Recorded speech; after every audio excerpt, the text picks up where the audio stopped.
Hello, hello, Shoggoth Unknown here. Welcome to another Rust coding stream here on the 26th of October, 2022, local time 1650. Last time, we added two major new functionalities to the game. We added different layers to the game, different depth, if you will. You can see it down on the bottom left of our UI. And we also added the ability to, well, not ability, but we added better like spawn tables. So it's not quite as, how would you put it? Oh, we're still printing that I'm dead. Yeah, we don't really, there are a couple things that aren't quite well implemented yet. That's fine. That's fine. We'll deal with that.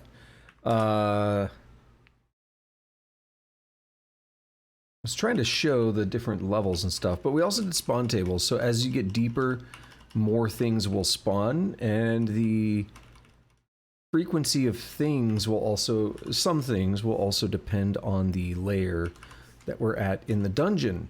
So it's pretty cool. What we're going to be doing this time is adding equipment. Oh, look at that. 3 floors in a row. Easy.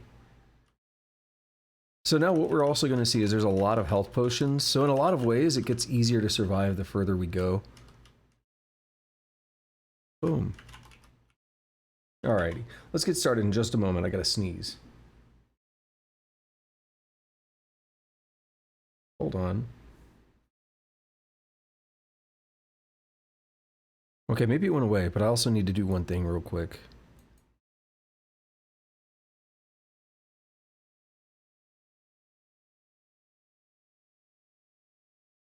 For some reason, sometimes my Stream Deck buttons just don't work. And I've found if I usually quit and restart the application, it does. Except this one is still broken, and I fixed it like a week ago or something. Give me a moment, I want to check this. Yep, that looks fine. And that looks fine. How strange.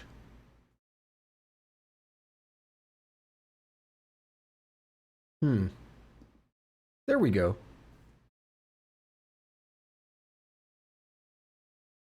I don't know why this one in particular is giving me trouble, because a lot of things are fine, but some of them just get wonky. Oh well, let me check one more thing.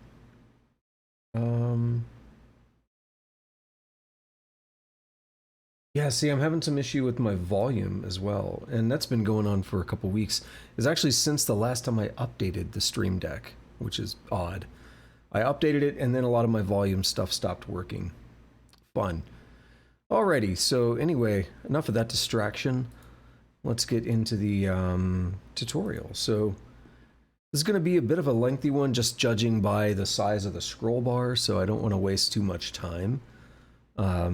We can see where we get at the end of this. So, and by the way, I want to make it, I didn't mention this, but this is the last section of the like main game here that we're making.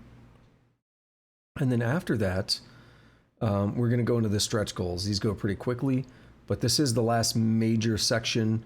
Stretch goals will be 1, maybe 2 streams, and then we're going to get into like the map algorithms and stuff, and it's going to be crazy. And then we're going to get into this game stuff here. So we'll take a look at it as we get there, but today we're not dealing with any of that. We're dealing with equipment. Now that we have a dungeon with increasing difficulty, it's time to start giving the player some ways to improve their performance. In this chapter, we'll start with the most basic of human tasks, equipping a weapon and shield. Adding some items you can wear/wield. We already have a lot of the item system in place, so we'll build upon the foundation from previous chapters. Just using components we already have, we can start with the following in spawner.rs. Alrighty, let's get to it. So we're going to add a dagger and something else. I didn't even look. Also, I fixed a slight bug last time. Oh, and another thing that I did fix was let me think. So one thing I looked into, rather, was what happens when the player dies and you can still move around and all that.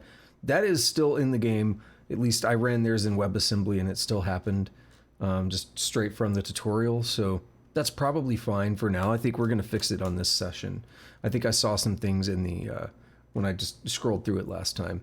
So so I think that'll be fixed. So here's another thing though that I did fix, which was a slight bug. I'm pretty sure it was this get available exits.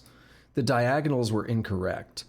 So this index minus W -1 and +1 and -1 and +1. These minus and plus ones were missing. And one of the things that had been bothering me was that the monsters didn't seem to be able to do diagonal movement. I basically, I kept feeling like their movement was a little weird, and I would notice that, and I thought, well, whatever. But when I played their version of the game, I was like, there's clearly a difference in the movement. And this was one of those things where I made the typo as I was going through, you know, just line after line after line of code, and it happens. If you were writing this yourself, figuring it out on your own, you would probably be less inclined to make the typo. But in, you know, my case, it's copying line after line, and it's just a little thing there in the middle of the line that it's a little easy to get lost if you're not careful. So that's on me, but I wanted to call attention to that. And yeah, so now here in Spawner, we're going to add another couple of things. So basically, confusion scroll, we can copy it, and we're going to make a dagger and shield. So dagger and shield. Then we're going to say dagger, and down here we're going to say shield. And what are the differences going to be? So dagger is going to be the slash, and it's going to be cyan and black. It's going to be called dagger. Same render order, all that fun stuff. It's going to be item, but it's not consumable, and it's not ranged in confusion. So just like that. So with name, renderable position, item, and it has the marker, and that's it. So then the shield is going to be the other parenthesis, and it's going to be cyan and black, and it's going to be called shield, and it's going to be with item and marker. So marked. So basically the same thing, just with the different symbol and name. So very similar, but now we have both of those cool little things, and we need to use them. So in both cases, we're making a new entity. So we give it a position because it has to start somewhere on the map. We assign a renderable set to the appropriate ASCII glyph. And we give them a name and mark them as items. We can add them to the spawn table. So let's go ahead and do that. We want to do the room table, right? Yeah. So we're going to just plop that on there a couple times. We're going to say dagger. And here we're going to say shield. And this weight is going to be 3, and this weight is also going to be 3. So there we have both of those. That was really easy to add. Now we actually need to spawn them though, right? And if you remember from last time, we did this here. So it's going to be dagger, and it's going to be dagger. Oh, actually that's all fine, yeah. And then we'll just copy that line and change that to shield. So dagger and shield, and they call the appropriate functions, and boom. So now we can run the game and we can actually find daggers and shields, but they're not really going to do anything for us yet. So let's take a look. Also, what we just saw was at the start, when I died and then restarted the game, it was a little funky. And I don't know necessarily if that's going to be fixed, but we haven't properly implemented the player death yet. And that should be happening finally. So we'll see what happens at that point, but I think it will fix the issue because we're not really cleaning up everything after the player dies. So we'll take a look at that. So there we have a dagger, and that is a fireball scroll, I think. Yeah. But I think that, I mean, I'd like to see a shield as well, but I don't know if we're going to see fireball scroll. Let's pop it back there. Was that it? Nope, that is the wrong way. Magic missile. See, the one thing is they have a hard time moving diagonal around doors, but I don't know if I necessarily confirm that that was also happening on their implementation. But definitely they can do diagonal movements to follow me now, so they are smarter than they used to be.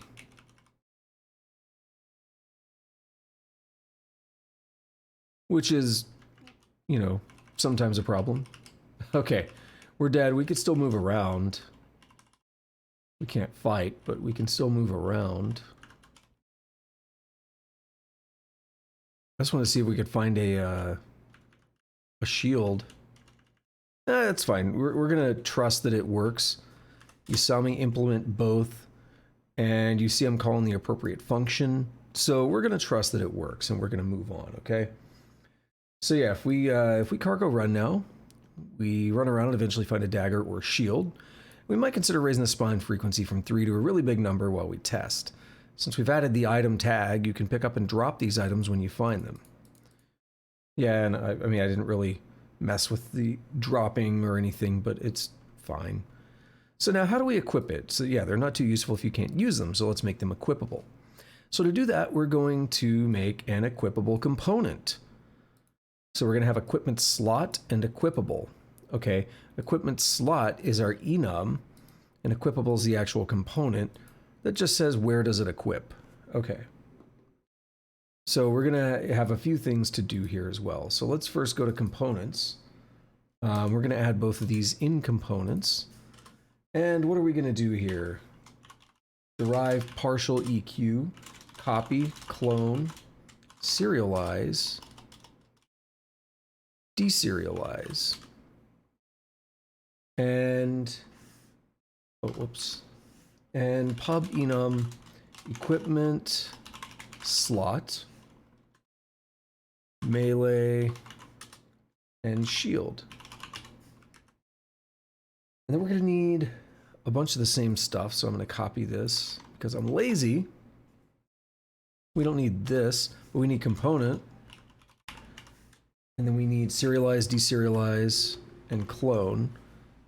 So that's all good. Pub struct equipable. And equipable has a slot, which is an equipment slot. And there we are. So we're gonna have to register it in a few places. So let's go to main. That's the first place that comes to mind. The serializing and deserializing from the save system is going to be a problem. Cannot register. Oh, not equipment slot. There we are. The save system is going to be a problem. So let's go to save load system. And we're just slapping it on the end. So that'll work. Oh, sorted. I think that's not a big deal. As long as they go in the same order. So it is a little bit of a big deal. Yeah, why'd you do that, buddy? Oh. Oh no, I was in the wrong thing. My bad. Yeah, I was like, why would you do that? We did need to bring it in, though. So that was just me doing it. Okay. We can't do the trailing comma in the macro invocation, but that's okay. Alrighty, so it says we'll register in main. We've already done. And then in save load system, we do that. And then we should be able to use equipable for dagger and shield. So let's go to the spawner. So dagger and shield are at the bottom. Let's head down here. And we'll do it before marked, but there's no real issue with doing it. Actually, there might be. I don't know. What does with return? It returns self. Does marked? I mean, yeah, you could probably put them in any order. Dot with, and it's going to be equipable, and it's going to be slot with melee. I don't know why I had to look. I know what a dagger is. I think a dagger is the thing you like. It's got like the flat end, and you like hit something with it, right? That's what you use to for nails, right? When you're building something, you use a dagger to hit the nails, right? I'm joking. I'm joking, okay? Gosh. All right, so we have. What I would want to do is, I'm just getting a little bit ahead of myself, but what I would want to do, were I designing this, I would already be thinking about multiple equipment slots and everything, not just melee. What if you wanted to have 2 melee weapons, right? So I'd be thinking about your hands rather than whether something is melee or not. And then it would be a little more complex because you know, you could have like an equipment slot of a hand, and then it could be like, maybe it matters which hand it's in, or maybe you could have something that's two-handed. You know, I'd be thinking of interesting things like that we could do. But that's not a big deal. I'm thinking of like Caves of Quad or something where you have like 4 arms and each arm can have stuff in it. I like to think about that kind of stuff. So we now have the equipable on both of these. Dagger with melee, shield with shield. Great. And then we're going to make items equipable. So generally, having a shield in your backpack doesn't help much. Obvious. How did you fit it in there? Wait, sorry. I don't know where it's going to go sometimes, and it throws me off. So generally, having a shield in your backpack doesn't help much. Obvious. How'd you fit it in there? Questions aside, like many games, we'll gloss over that one. So you have to be able to pick up one to equip. We'll start by making another component. Or so you have to be able to pick one to equip. There we go. We'll start by making another component, equipped. This works in a similar fashion to in backpack. It indicates that an entity is holding it. Unlike in backpack, it will indicate what slot is in use. Here's the basic equipped component. So let's go ahead and add that, and we'll have to register it all over the place as well. I kind of am okay with doing them in like small chunks like that, but I would almost prefer to just be told, like, here are all the components for this chapter. That's not really a good way to break it down, though. This is a little bit more, it's not perfect, but it's a little bit more like designing it bit by bit. And I do prefer that. But now we have to keep going back and forth and registering and stuff. But it could be worse. Why is that mad? It is lowercase. Hold on.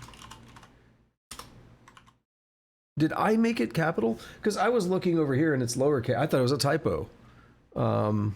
It's not. Did I make it capital? I didn't think I did. I thought I let it autocomplete. Maybe I screwed something up. So now we're going to do the same for equipped. And in spawner, or not spawner, save load, we're going to get equipped.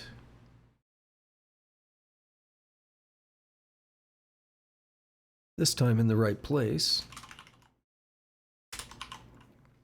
And there we are. So just like before, we register in main and put it in the serialization and deserialization, because, you know, we wouldn't want to unequip everything every time we load the game. So, actually equipping the item. We want to make it possible to actually equip the item. Doing so will automatically unequip any item in the same slot. We'll do this through the same interface we already have for using items, so we don't have disparate menus everywhere. So we'll go into inventorysystem.rs and we'll edit item use system. We'll start by expanding the list of systems we're referencing. Oh, it's getting beefy. It's getting a little bit beefy. There is potentially some issues with how beefy system data is getting. We'll see if it ever crops up. But to my understanding, I question actually why there's not some kind of macro that just does this for any size tuple. But my understanding is that tuples only actually have accessors, like if we said data.0, see, it goes up to 12. Let's see if, I was actually going to say, I think 12 is as far as it can go. We already have exactly 12. I was going to say it's either 12 or 16 or something. I might be wrong. But I think there is something to that idea that there's like a hard limit on how many things that you can get with the tuple like that. And then I don't know what you do if you get past 12, or if there is a limit. So we're gonna do equipable, and then we're gonna do, so we get read storage on that. We're gonna do write storage on equipped, because we're changing things that are equipped.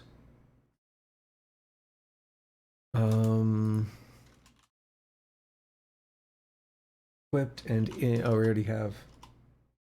Okay, now you're throwing me off because you rearranged things. Why'd you do that? Also, what did I do wrong? Ah. Okay. I think I want to be a little bit lazy, and we're going to copy type system data because I don't feel like going line by line. And it's not really a programming thing. It's not like, you're not going to learn anything by typing that any more than we've already typed it right now. So then to match that, because it did change the order of potentially more than one of them, we're going to do that. And now we've got them all broken apart. So now what if I do data dot, okay, it goes up to 15. So it's clearly 12. If there is a limit, it goes beyond 12. Because I would think you could do a macro when you build out a tuple. There could be some macro under the hood that generates the dot accessors. I don't know, I could be completely wrong. Cannot find once used item in this scope. That startled me. Something in another room started talking. It was a home device. Alrighty, so now we've done that. Once again, it's just such a basic thing. I don't feel like we need to break down what's going on here anymore. It's been happening for a long time now, but that is getting beefy. Very unwieldy almost, but it is nice how easily we can break it apart. So let me think. We're doing the targeting stuff. After target acquisition, add the following block.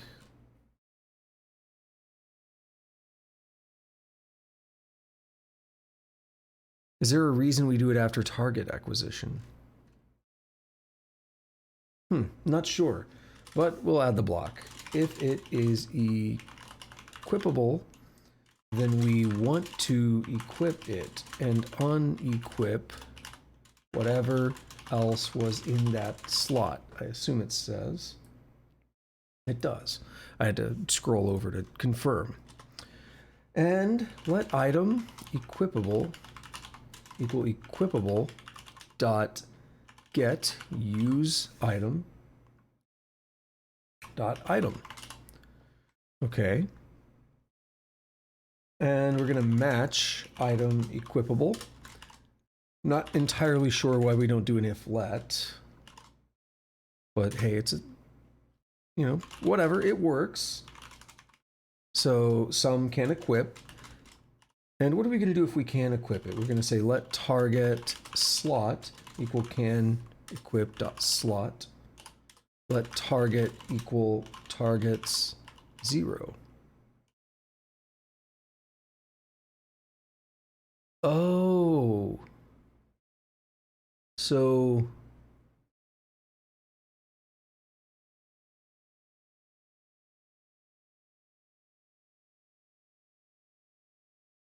I see. I forgot about this. We say we do use the targeting code to say if it's not targeting something else, then it's targeting the player. So This is how we make it equip onto something. And then this is actually good because anything can equip it. Not just the player, but like anything can equip. Although, yeah, no, I think that would work for other things. I don't know. You might have to fight with this a little bit. I don't know if this would work if like a monster wanted to equip, but with some massaging, you could get to that point. So we're going to remove any items the target has in the items slot. Let mute to unequip. Vec of entity is a new vec. And we're going to say for item entity already equipped and name, and that should give you an indication of what we're going to be doing here. It's going to be a join, right? And entities and equipped and names. Alrighty, pretty simple. We've been doing this stuff for a while now, so the join and all that is not anything special at this point. If already equipped dot owner is target and already equipped dot slot equal target slot. Nothing else on that line, okay. Then to unequip dot push item entity. Oops, item entity. We're going to say target, if target equal player entity, game log dot entries dot push. It's going to be format you unequip blank. You unequip shield. Alrighty. Oh, sorry. Oh, God, that was good. Got a good neck pop in there. My neck is stiff. Alrighty, so let's close off those three. And then for item into unequip.iter, you know something I'm never sure about. Do we have to do .iter? Can I do this? Yeah, you can just deref the vec. I don't know if there's a preference for either one, to be honest, but I do see that from time to time. I'm so used to typing iter myself that, you know, it's fine. I think it's a little more explicit though. So explicit is usually good. All right, so for everything that we're going to unequip, equipped dot remove item. And then we'll also say backpack dot insert item in backpack, and owner is the target. And we're going to do an expect unable to insert backpack entry. Boom. So that's actually pretty nice. This almost flows like English at this point. Like remove the equipment and then insert it into the backpack with that owner. That's kind of nice. I like it. So after this loop, we're going to say wield the item. Equipped dot insert. Now remember, equipped here is all of the equipped components in the game, right? In the ECS. So that's our storage. So we're going to insert use item dot item. And what are we going to do? There's a bunch of stuff here. Okay. Equipped. And it's going to be owner is going to be the target. And slot is target slot, right? Yeah.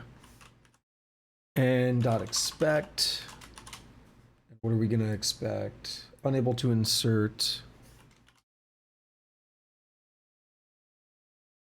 equipped component.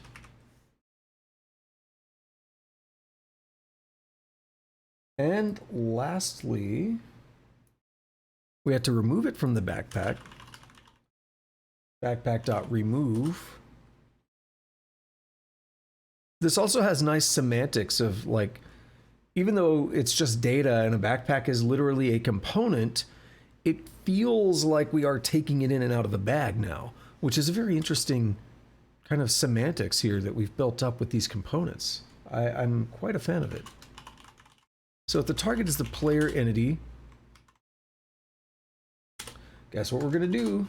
Gamelog.push, .entries, .push, format, you equip blank, names.get, use item, .unwrap,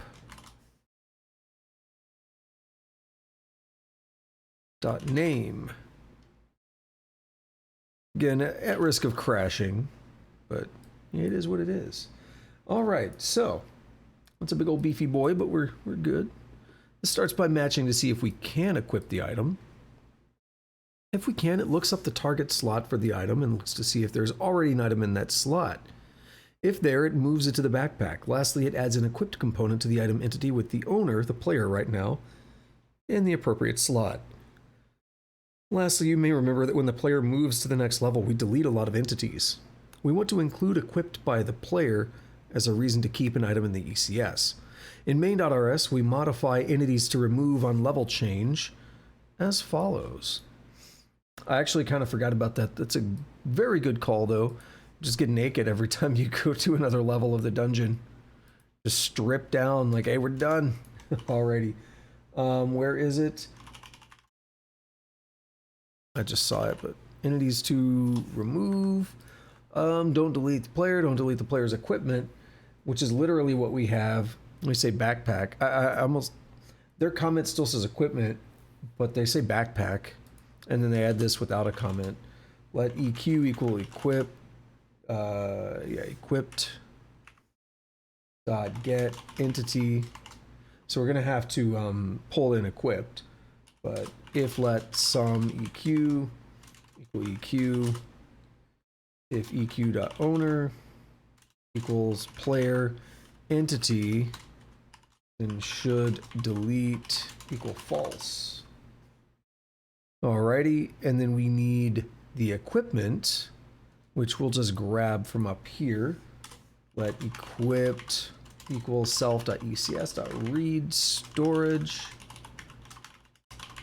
Equipped, boom, just like that. Good, so if we cargo run now, we can run around picking up the new items and equip them. They don't do anything, but at least we can swap them in and out. The game log will show equipping and unequipping. Alrighty, so let's take a look at that. But we're going to make this easier. We're going to go to the spawner, and I'm going to say the weight of both of these is like 33, so it's going to be much more likely to spawn these. No.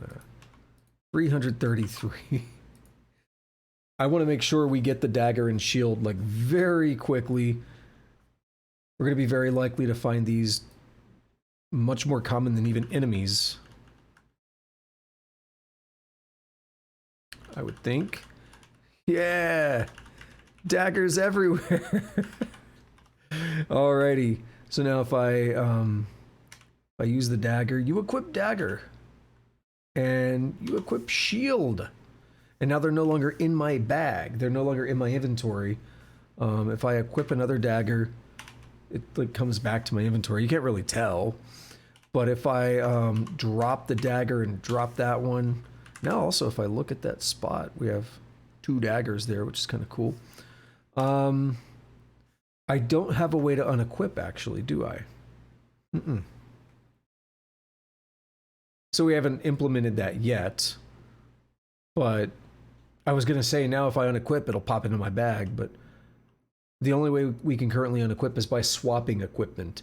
So yeah, it's not going to get very far. But hey, it's okay. It's all good, right?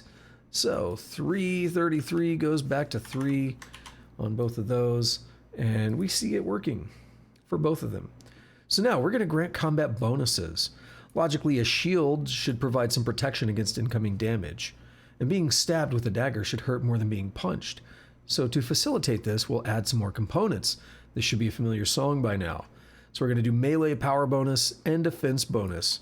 And I really, again, at this point, I see no reason to actually type those out. It's not really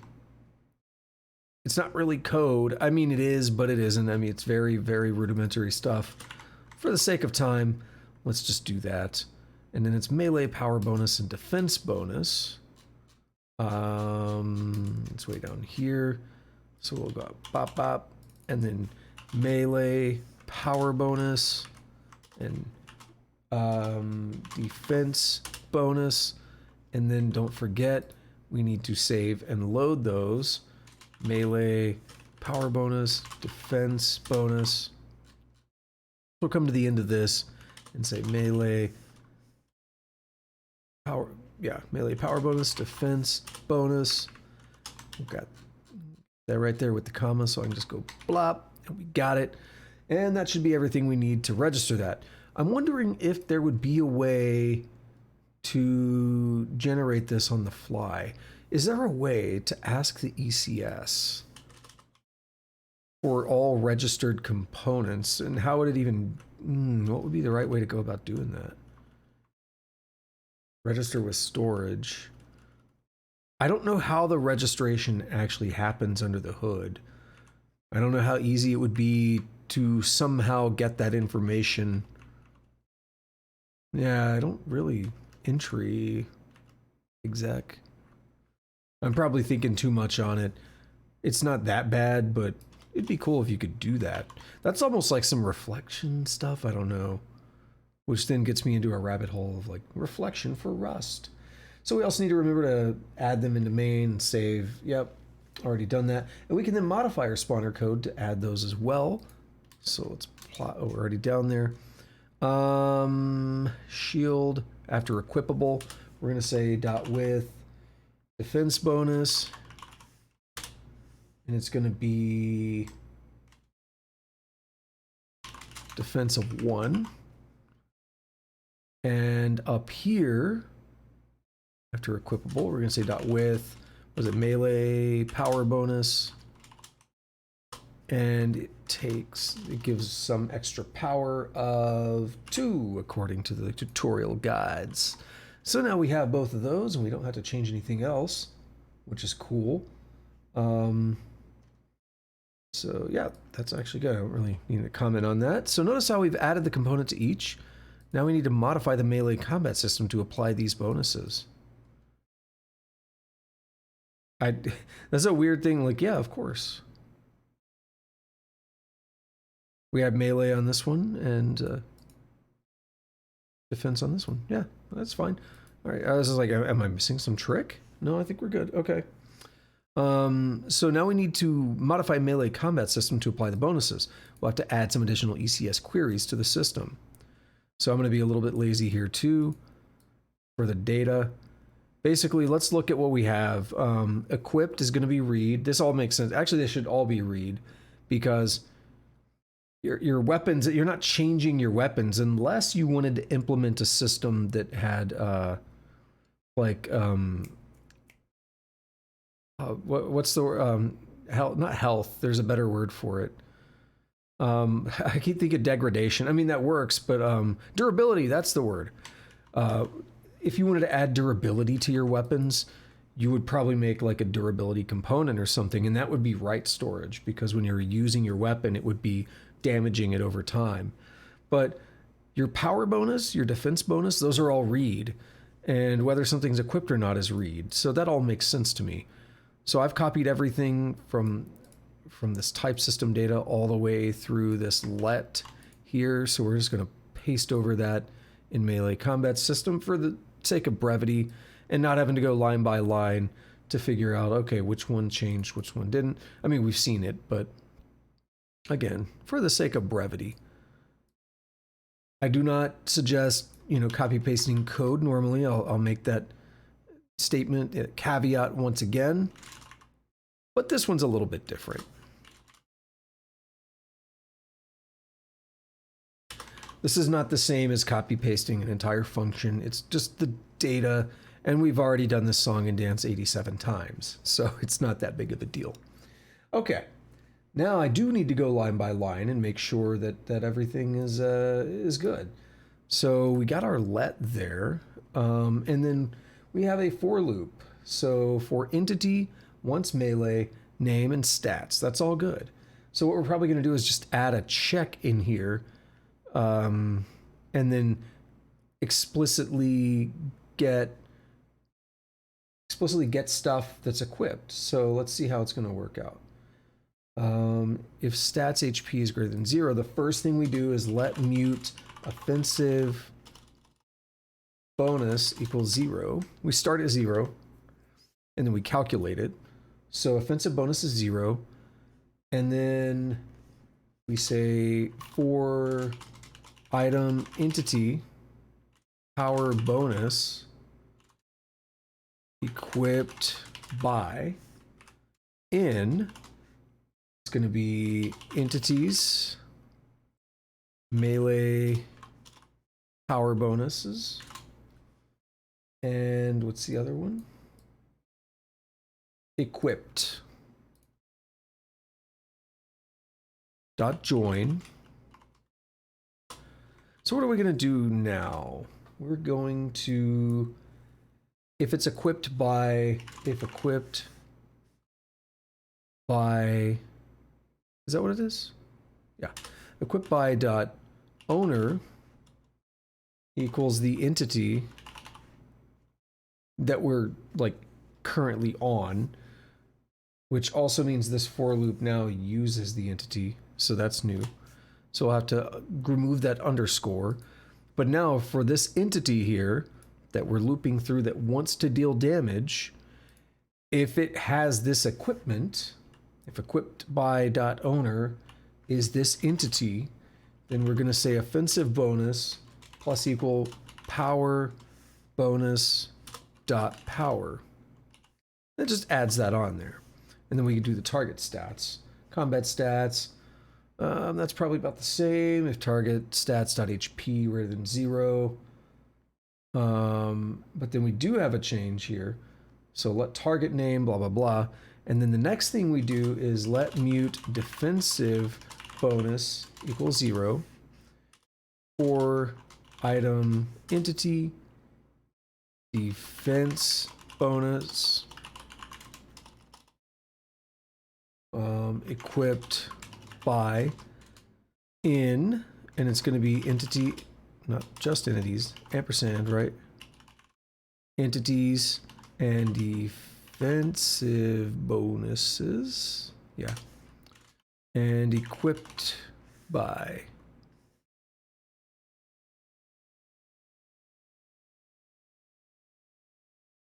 Dot join. I'm wondering whether it didn't autocomplete.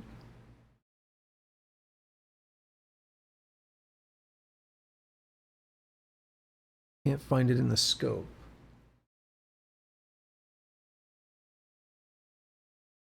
Oh, it's equipped. I was looking up here and I was seeing equipped by, and I was like, what? Alrighty, yeah, equipped by was over here, sorry. Okay, so we need all entities that have defensive bonus and are equipped, and then we're probably going to do about the same thing. So if equipped by dot owner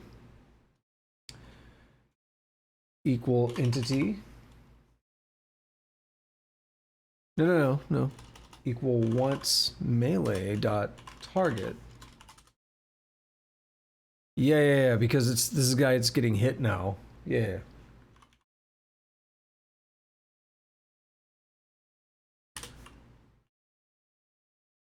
So basically, we have defensive bonus, and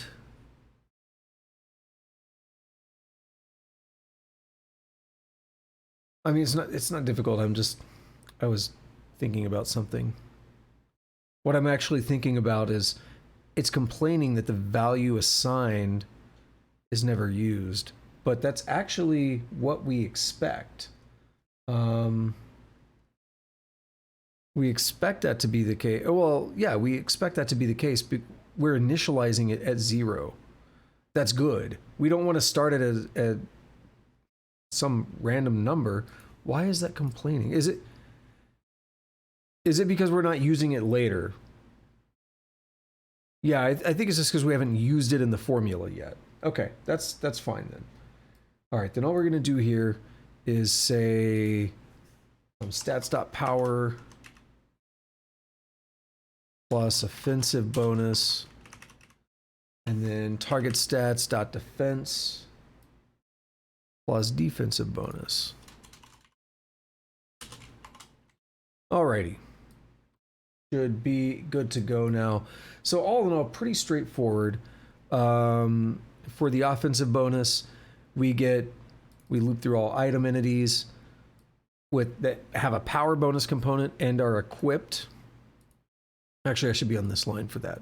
We go through all entities with melee power bonuses that are equipped. And then if it's equipped by the attacker gets that power bonus added to this offensive bonus variable that starts at 0. And now it's no longer mad because we're using it. And then we do the same thing for defensive bonus, except we actually want to check if the equipped by defensive bonus thing, like anything that's using that defense bonus component and is equipped, if the target of the melee attack is wearing it, then we get that defensive bonus, and we apply the defensive bonus to the target defense, and likewise the power bonus to the attacker offense, stats.power. So pretty straightforward. Don't really think there's much to say there. Like, I don't think it's exceedingly difficult. There's a breakdown here as well, though. This is a big chunk of code, so let's go through it. We've added melee power bonus, defense bonus, and equipped readers to the system. Once we've determined that the attacker is alive, we set offensive bonus to 0. We iterate all entities that have a melee power bonus and an equipped entry. If they are equipped by the attacker, we add their power bonus to offensive bonus. Once we've determined that the defender is alive, we set defensive bonus to 0. We iterate all entities that have a defense bonus and an equipped entry. If they're equipped by the target, we add their defense to the defense bonus. When we calculate damage, we add the offense bonus to the power side and add the defense bonus to the defensive side. If you cargo run, you'll find that using your dagger makes you hit harder, and using your shield makes you suffer less damage. Less damage. Alrighty, let's do this. Now, they have a pretty low chance of spawning. I left them at 3 on the weight, so we may have some trouble finding one, but I want to be able to use it against enemies. And I don't want to like skew things too much by putting in some crazy weights. So we'll see if we get lucky and find one real quick. And if I have too much trouble, then we'll just back out and I'll skew the weights a little bit. So there we are. So he, if I hit him, I deal 4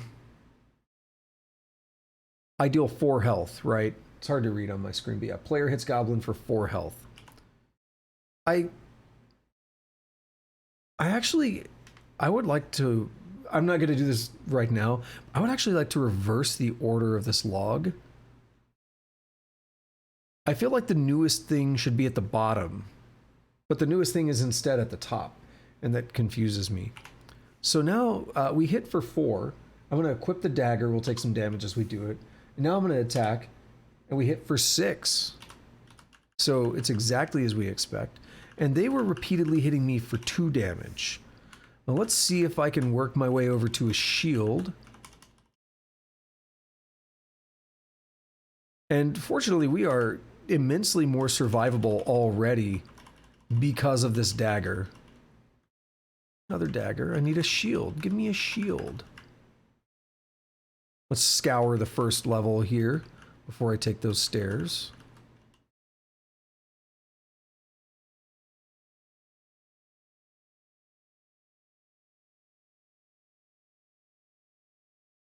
No.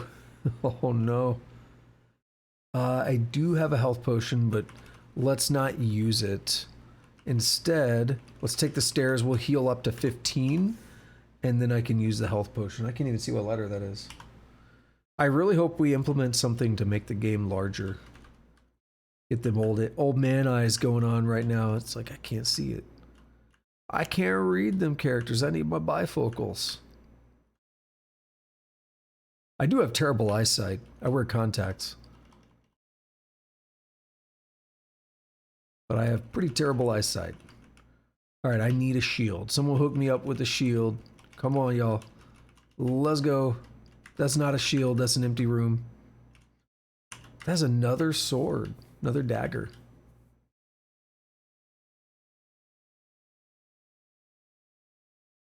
I mean, I'll keep picking up the scrolls and stuff. But I just need a shield, y'all. Also, I still haven't found the exit. Oof.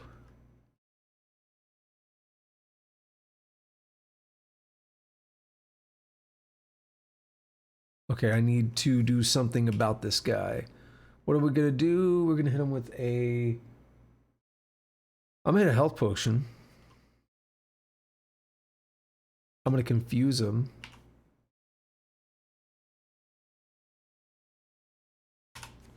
And now I was able to do that without him attacking me.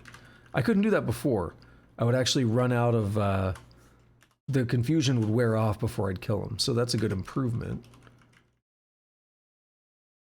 Becoming harder to survive, though. Despite the fact we should get a lot more items showing up as well. But it's going to be a little bit harder to survive every time because more things spawn. I say this as we get a lot of empty rooms back to back to back.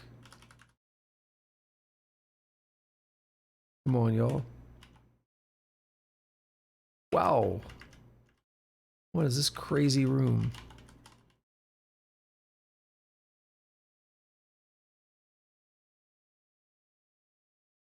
It's actually also, it skews the weights as we go down. So some items, I think potions are affected by the depth, aren't they?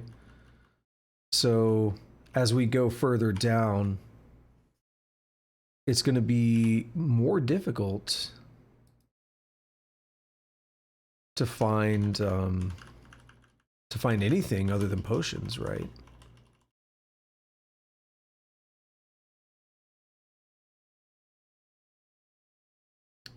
Is that it? Is that the shield? It is. Get up here, you jackass. So they're all hitting me for 2. We're going to grab that shield, and we're going to... Why did it go on B? I guess it's the order they find it. Alright, so we have the shield equipped. It should now make them deal 1 damage, right? It had a defensive bonus of 1. Let's go down here. Yep, 1. So now we're effectively immortal. The reason I say that, also I am actually very bothered by the the inventory arranging itself differently. So I would actually put a sort in before we populate it. Or store like when we find, yeah, I mean you could do it in multiple ways, but I would keep some information about like when we got it, so you could sort by latest found, sort by alphabet, you know, by name, whatever, a lot of things like that. But it seems like the inventory does change. Like if we look, it was a health. I mean, dagger is H. If I grab this, does it change? It's still H. Maybe I'm seeing it wrong. Dagger is H. Maybe I was seeing it incorrectly earlier. Maybe it wasn't changing. I had to look at... Yeah, I would think they'd go in order.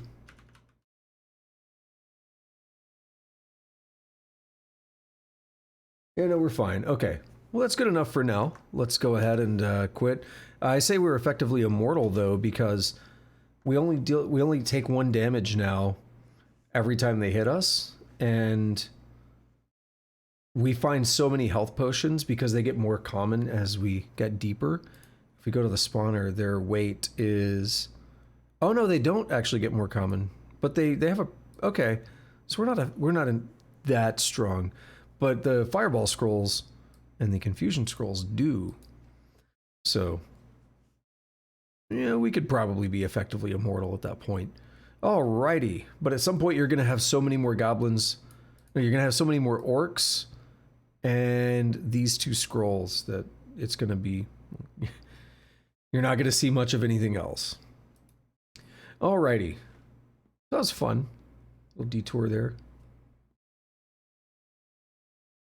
Okay, I was like, I got nervous for a second because I hit the button, but for a moment I was like, wait a minute, don't tell me I did all that with the browser showing.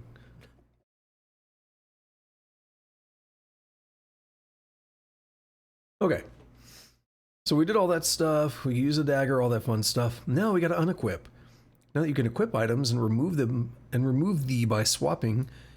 I know I'm being critical. It's fine. It's fun. You may want to stop holding an item and return it to your backpack. In a game as simple as this one, this isn't strictly necessary, but it is a good option to have for the future. We'll bind the R key to remove an item, since that key is available. In player.rs, we add this to the input code, and it's going to be another run state, and we're going to add a handler for it in tick. So there's a bunch of things, and we're going to need a new component, so there's a lot of stuff there. New component wants to remove item, so I can already kind of get an idea of how this is going to go, but let's head over and start implementing these things. So in player.rs, we look for the match, and I don't know why I did it the way I did, but whatever. It's going to return show remove item. And now we will have the IDE generate that variant for us. Just popped me over here, but I guess it worked.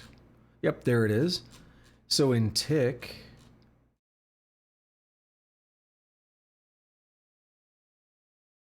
I'll put it, show drop item, I'll do it here. Run state, show remove item. Doesn't really matter where, but I feel like it'd be logical to group it around here. And we're going to do let result equal GUI remove item menu self CTX. We're going to match on that result dot zero GUI item menu result cancel new run state equal run state awaiting input GUI item menu result no response, we do nothing, and GUI item menu result selected, and we're going to say let item entity equal result dot one dot unwrap let mute intent. So once again we're making the intent that we want to do something. So self dot ECS dot write storage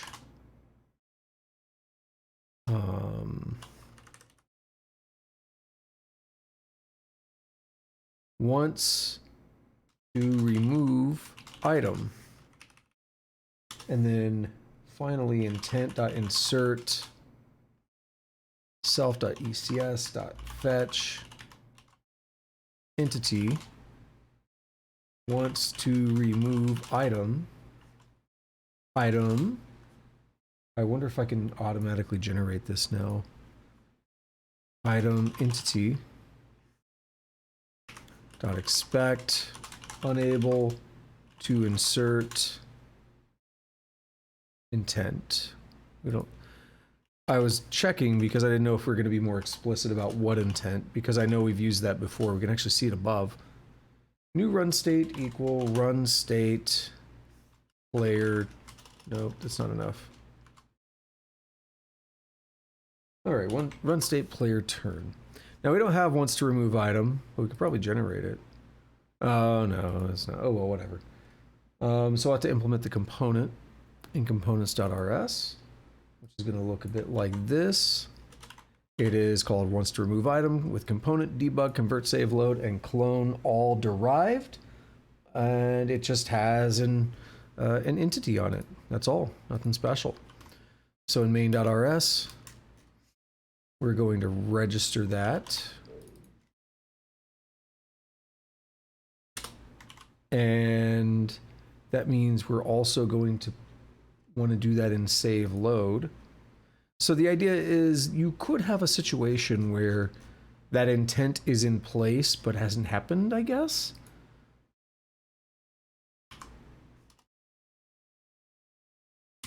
It seems a bit odd to imagine that that would happen, but sure.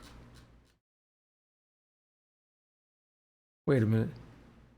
Melee power bonus, defense bonus. Something threw me off and I thought they were no longer aligned. But no, I think we're good.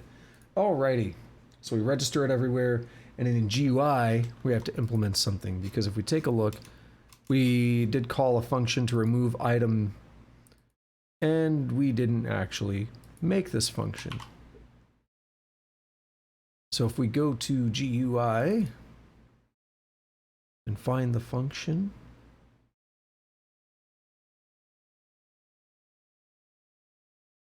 Where's it at? Up at the top. Wait, what did I do? Hold on.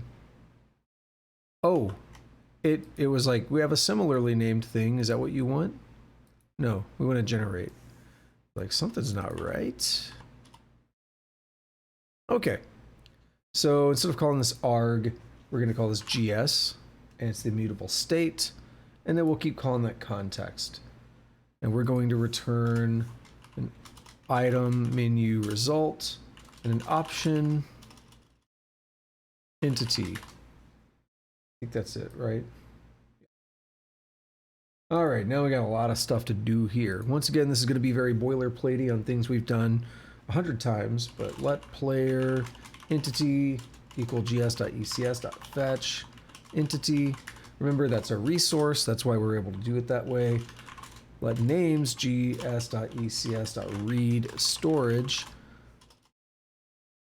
give us all the name components. Let backpack gs.ecs.read storage in backpack. No, equipped this time. I don't really like that because we have an in backpack component that we've been using for that. I don't really like that we're using equipped that with the name backpack. That's how it's written, but I feel like that's a bit misleading.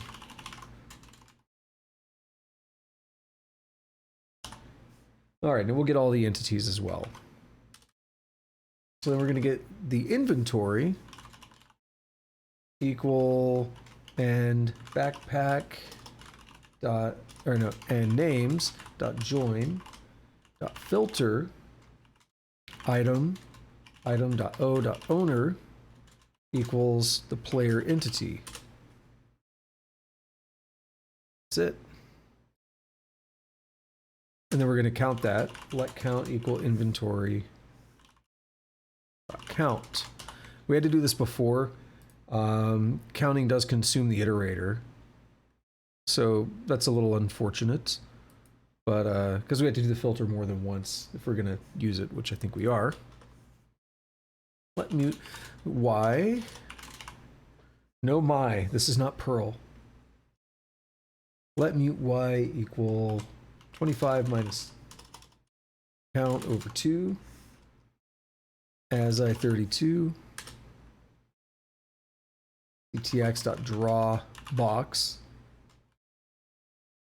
15 y minus 2 31. Again, this is hard coded. You gotta just trial and error UI stuff. At least I don't know how anyone else does it. I think you just trial and error UI stuff to get it looking just right.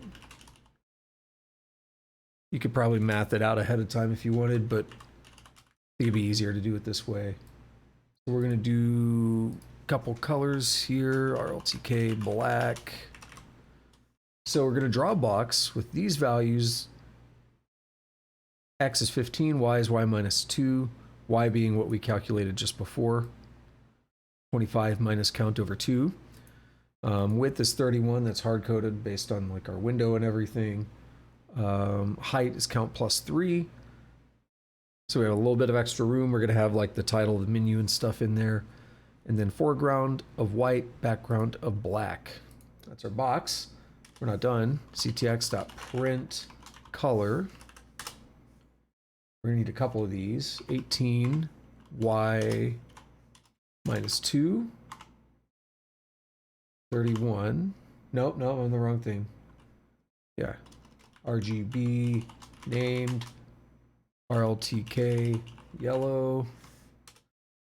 I really don't want to type these. What is the output? Remove which item?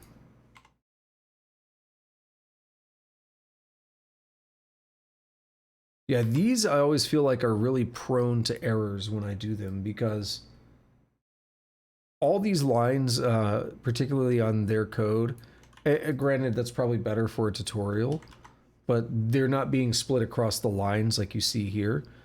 So it's all just a big long line. It's very difficult. It all blends together. Let me just click back over to the browser and show what I'm talking about.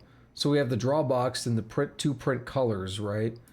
And you just see all these RLTK named, RLTK yellow and black and everything. There's a lot of very samey stuff between the lines. And then I also see this down here because it's also a lot of very samey looking stuff with the colors and everything. So I feel like it's very prone to errors when you're copying it, manually transcribing it, if you will. And I try to be really cautious about that. Just making the point. So I think this is easier to read what we have on my screen, but it takes up more vertical room and it might be a little worse for a tutorial, but it's also still very samey and you could probably make that mistake. So I'm still having trouble with it. 18 y plus count as I32 plus 1. Yellow, black.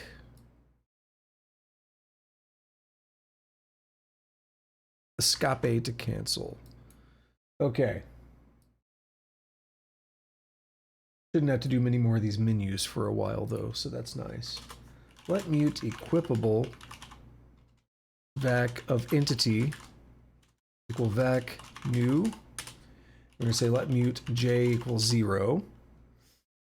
For entity pack and name in entities and backpack and names dot join dot filter item dot is it dot one dot owner.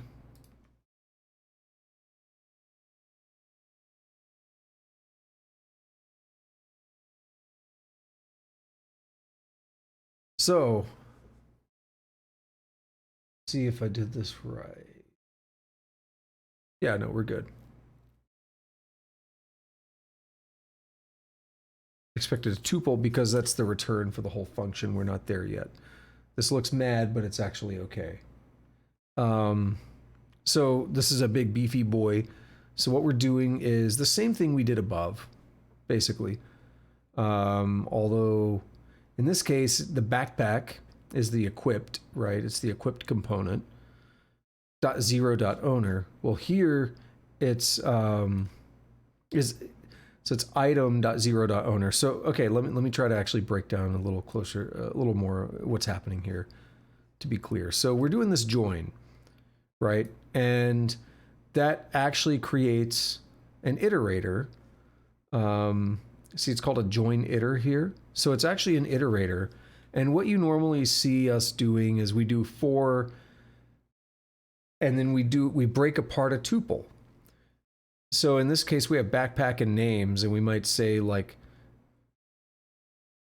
you know, whatever we want to say here instead of backpack. What if we had an S, just for simplicity? Backpacks and names. Then you might say over here, backpack name, right? And you're breaking apart that tuple. So the way the join works, you're getting that tuple of All right, let me fix that. Unnecessary parentheses because I was screwing with it. All right. So what that's doing, yeah, that's packing both of these into a tuple. And it's joining up the two different component stores, right? All the name components and all the equipped components. So then the .0 in a tuple is going to be the equipped component, which we've confusingly called backpack. Again, confusing because we have an in backpack component already. And then the .1 in this case is going to be names. So we say .0, and then we know the equipped has an owner field in it. So that's what we're doing here. So the thing is, that's an iterator when we do that join. And then that means we can also run any functions that we normally want on that iterator, which is how we actually end up with this filter here. So it's basically a way to say, hey, I don't care about these other things. I only want things owned by the player. I don't want to see monster equipment when I open my inventory, right? So we're doing the same thing down here, except in this case, we save the iterator as inventory and then we count it. Now, I don't see any reason why you couldn't just say .count right here, and it's actually going to give us a usize. I don't see why we need to save off the iterator as a variable. It's whatever. So down here, instead of doing that, we're actually iterating over that filtered iterator with the for loop. So it's basically the exact same code, except here it's a .1 because the equipped component, backpack, is the second thing in the tuple. So .0 is the entity, .1, and .2 is names.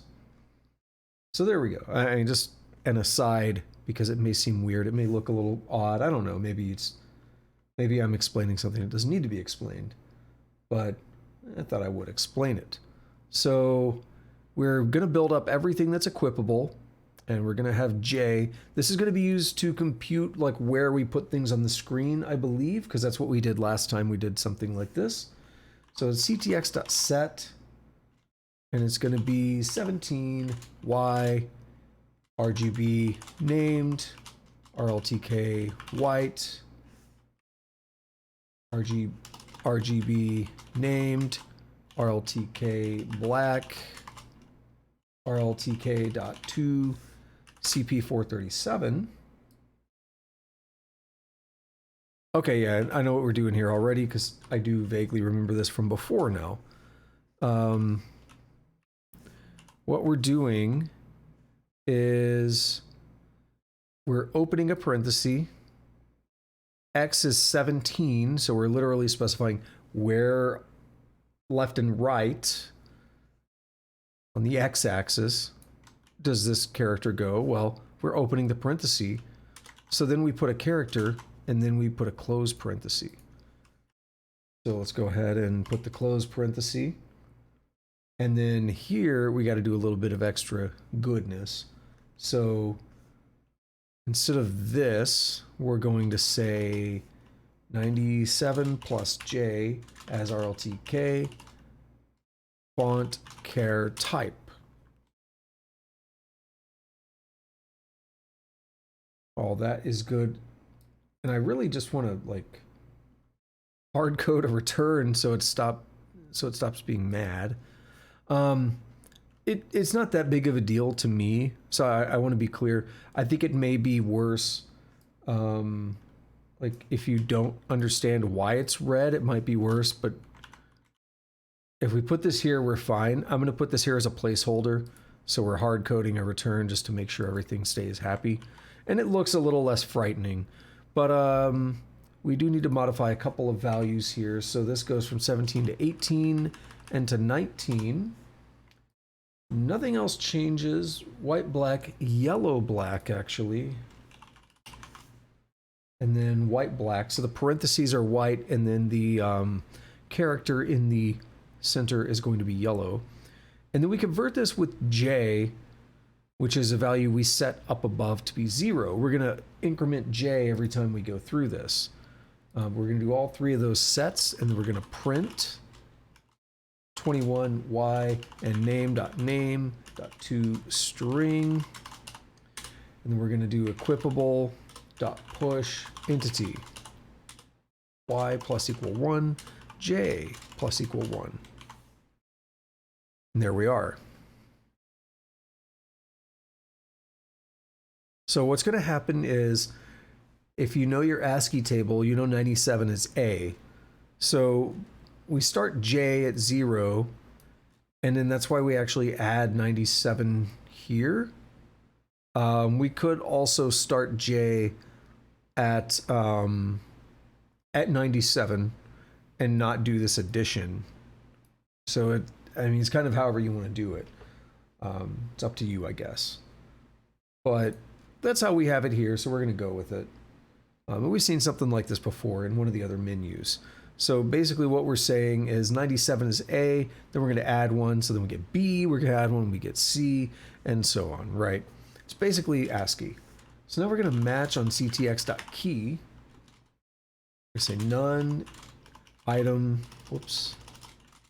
item menu result, no response, and none, because it didn't do anything. Or some key if they did press something. Then we're going to match on key. And we're going to match on it. We're going to do a couple things here. Now we'll get rid of that. And we'll basically say virtual key code escape. And it's going to be item menu result cancel and none. Simple enough. And for everything else, let selection equal RLTK, letter to option, E. If selection is greater than -1 and less than count as I32, and we're going to return item menu result selected some equipable selection as U30 as U size, excuse me.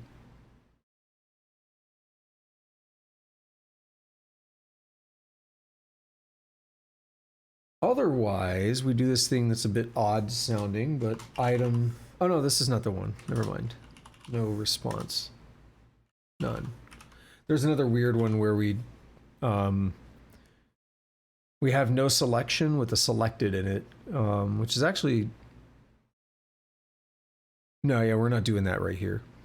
The idea of like no selection with a selection, it's weird, but it made sense. We're not going to break that down again. That's in one of the previous lessons, but just sounds odd when you word it like that. All right, so let's break down this whole thing because there's a lot, but it's pretty straightforward. We've done something like this before. We get the player entity, we get all the names, we get all the equipped components, and we get all the entities. Our backpack, our inventory rather, is everything in this case, so we have to actually specify our inventory. In this case does not mean all of the items that we own, it means all of our equipped items. So we get all the stuff that is equipped and has a name, and then we filter it with only things where the equipped component's owner is the player entity.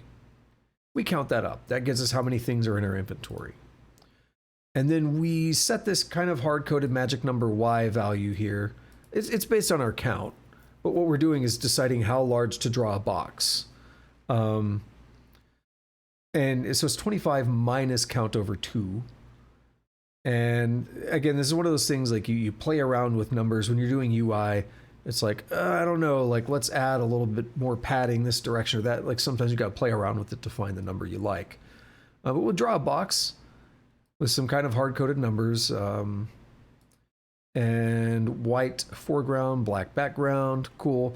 And then we print just a couple like menu things. Remove which item, press escape to cancel, right? Simple stuff like that, little directions.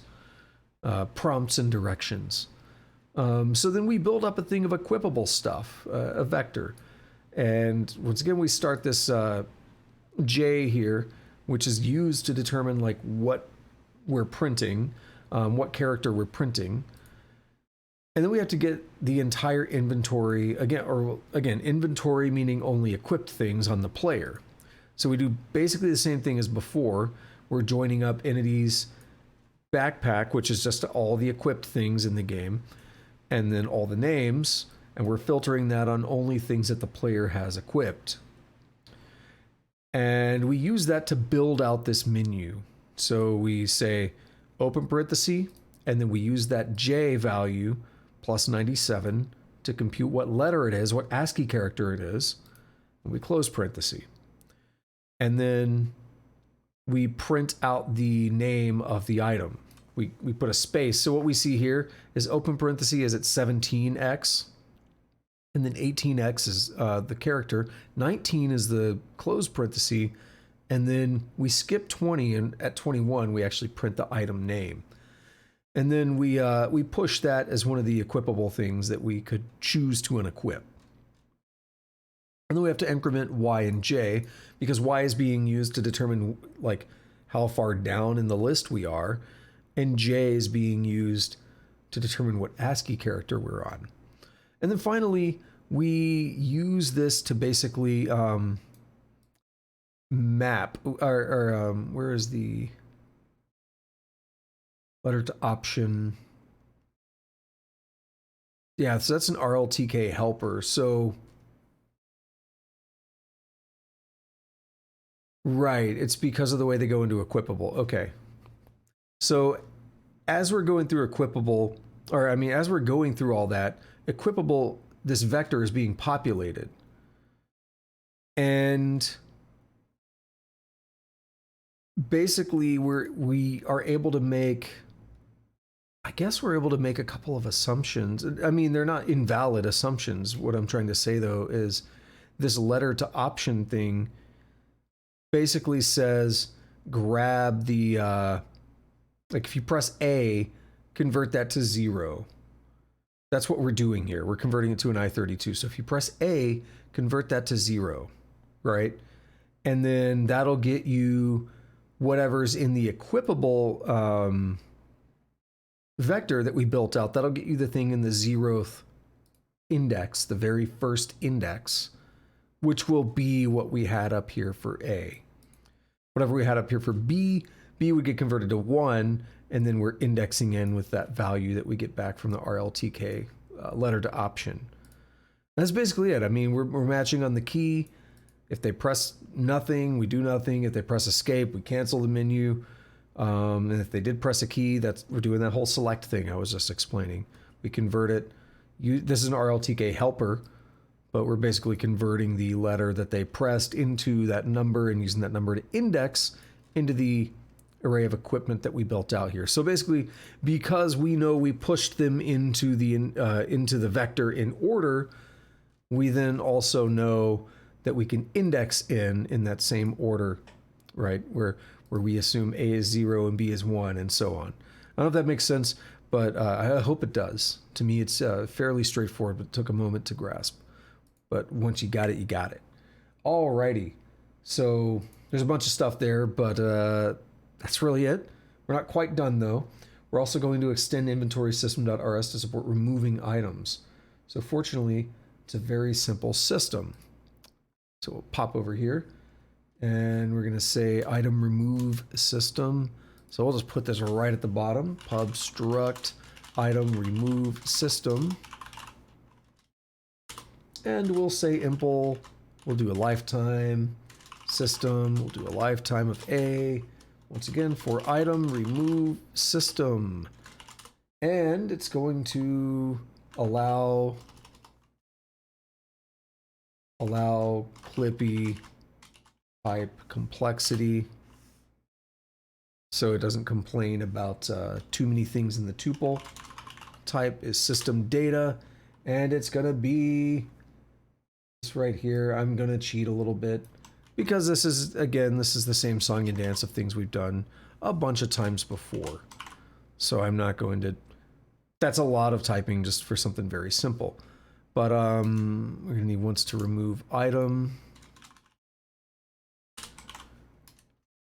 So what are we getting? And let's try to understand why we're getting it first as well. we're going to get all the entities in the game or in the ECS. We're going to get write storage for wanting to remove item. We're going to get write storage for equipped and write storage for in backpack. To me, that makes sense. In backpack and equipped are two disjoint states, right? If something is equipped, it is not in backpack, and vice versa. If it's in backpack, it's not equipped. So those are disjoint states, meaning if we remove something from our equipped, it must then necessarily go into backpack. Ergo, we need to write both of those. And then wants to remove item is the actual intent for us wanting to remove the item. And thus the, I think the only writing we're going to see here is when we get done, we're going to remove that component from the game because the intent only lives until the action happens. So that is my just initial breakdown of what's probably going to happen. It's also really short, so that's nice. So for entity to remove in entities and once remove dot join, we're almost done already. Equipped dot remove to remove dot item and backpack dot insert to remove dot item. So again, this is exactly what I already mentioned. It's very straightforward here, but we do have to actually make a component. So while it may seem like backpack.insert is like an array or not array, but like a vector or something, maybe no, we gotta keep in mind, backpack is the store of all of the in backpack components. And we're saying insert a new component or insert new data for a given entity. So we're, this to remove dot item is the same entity. So we're saying get rid of the equipped component that we have for that entity and let's insert a in backpack component, but we have to actually make the data for that, which is going to be here. Unable to insert backpack.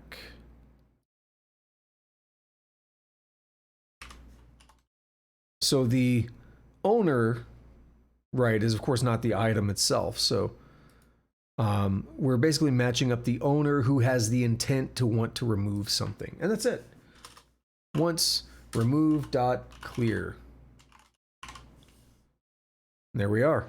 So what's critical about this is I misspoke a little bit because we're not doing this for a single item. This is a system that runs, which means it clears all of the intents at once.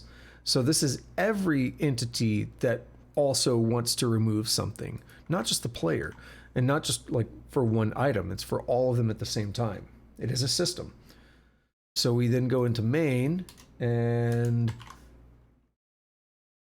whoops, what am I hitting?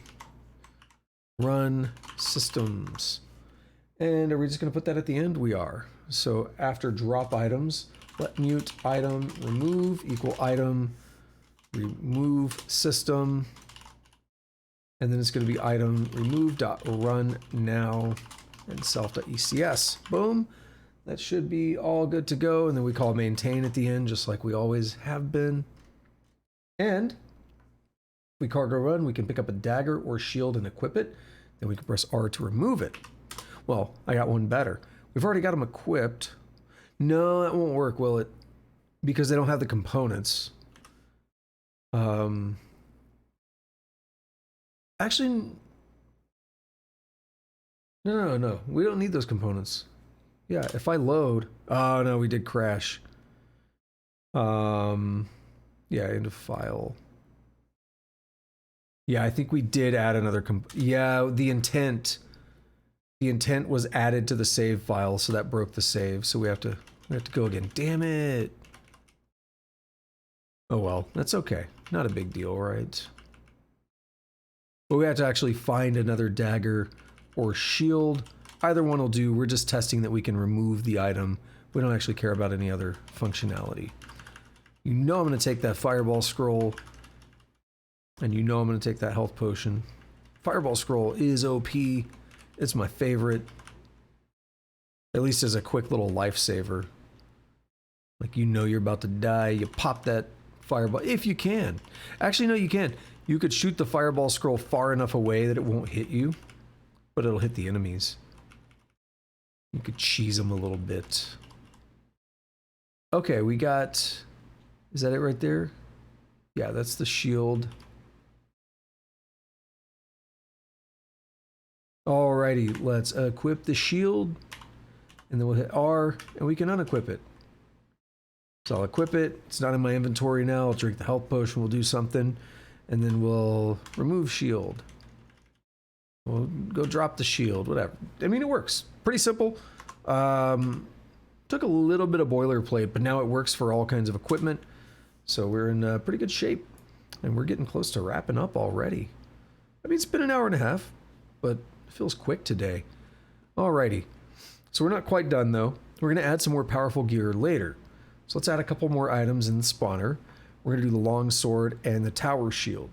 Now, once again, I don't really condone copy-pasting code, but this is kind of boilerplate at this point. The only thing we're changing from the dagger is the name would be longsword. The symbol might be a different color. The dagger, I think, was cyan and with the background of black. Now it's going to be yellow for the longsword.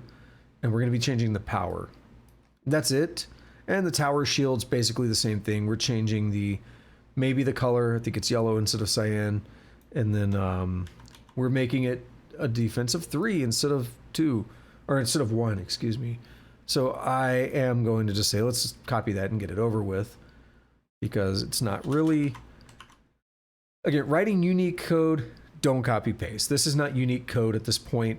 This is boilerplatey on saying we need to spawn different things here. And they're probably abstract this a little bit more.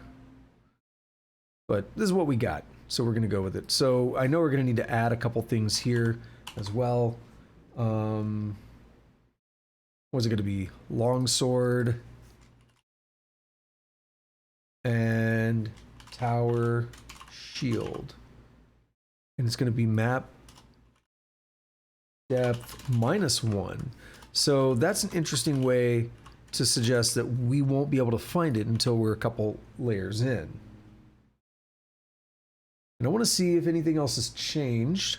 7, 2, 2 plus math. That's all the same. What's that a 4 on? Magic Missile's now a 4, actually. So that there was a little change hiding there, but we're good. We're going to have to add some matches for that. And then we're also going to modify our add function in here by just a tiny bit. So where's our add? Oh, it's in random table, right? There's add. So if the weight is greater than 0,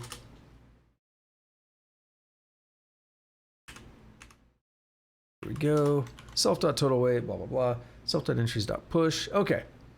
So that's just a way to keep it from polluting the table, basically. If it has a 0 or lower chance. Okay. So then in spotter.rs, we add them to the loot table, which I've already done. And then I need to do the matches on that. So, again, just because it's boilerplatey and stuff we've done quite a few times now, just plop that in there. It's not a... Writing another match arm and calling the function, it's not a big deal, right? Not a big deal at this point. So as we descend further, we can find better weapons and shields and all kinds of fun stuff. So I guess I can give it a quick go. I mean, there's no reason this code won't work if I load. So let's get that shield going. And let's try to find one of those real quick, okay? Might take a moment, but let's try to find one of those. We have the advantage of the shield really powering me up a bit here. So it's nice that I can jump in and use that as a way to test. All right, I was about to say, where's the damn stairs? further we go, the more likely they will be to appear. The more likely they will appear. Alrighty, we'll equip that dagger, and we'll just go down to the next floor. No need to delay. And here we are, we have a tower shield. Beautiful. So if I equip that, we have a regular shield back in the inventory. Now I think I am invincible. Unable to hurt me, yeah. What a loser. So let's keep going real quick.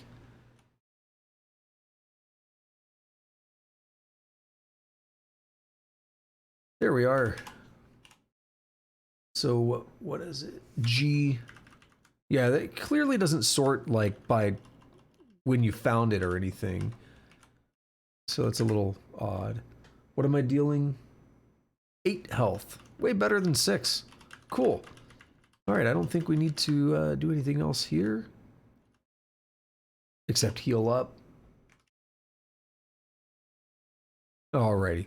Gotta get that old man lean going. Quit. And let's do the last little bit of the game. Bittersweet moment. We're not done with the tutorial, but bittersweet moment. The game over screen. We're nearly at the end of the basic tutorial, so let's make something happen when you die. Rather than locking up in a console loop, you don't lock up. In the file, damagesystem.rs, we'll edit the match statement on player for delete the dead. Actually, let me demonstrate something real quick. On this difficulty, the last lesson we did, you can run it in WebAssembly. And you see me zooming around. Also, this is larger than it is on my screen. Like what I'm looking at on my monitor is larger than the game actually is when I run it. I'm pretty sure it is. It's easier for me to read somehow. Hang on. Yeah, no, that's quite a bit larger. Oh, I can just hold on a second. As if I do this, does it do something funky? Okay, you can actually see me resizing the game, but it dynamically resizes. So it doesn't, like, because I have it locked to a certain size in OBS, you just see the same thing, basically. I guess if I squish it too much, you'll... No, it actually... It's all squished on my screen, but... Okay, now you're seeing some problems, yeah. Cool. Okay, that makes it much easier for me to run, because now I've got this as like a big blown up thing on my screen. Cool. As for now, though, we'll quit. We'll get back to this so I can prove a point. We're gonna wait, and I'm gonna die, and I can still move. Now this is their version, right? This is not. This is the one in the WebAssembly version of the game running in the tutorial on the website. And I am dead, I have no health, but I am moving all around. I can't attack, I'm trying to run into the guy right now, I can't do anything. But I can certainly go pick up an item, for instance, and I can certainly heal and hit the goblin after I heal. So there's still some cheeky stuff that we can do while we're dead, and this is why I didn't fix it between sessions, because it's a problem on theirs as well. So, well, I guess quitting here does nothing. Alrighty.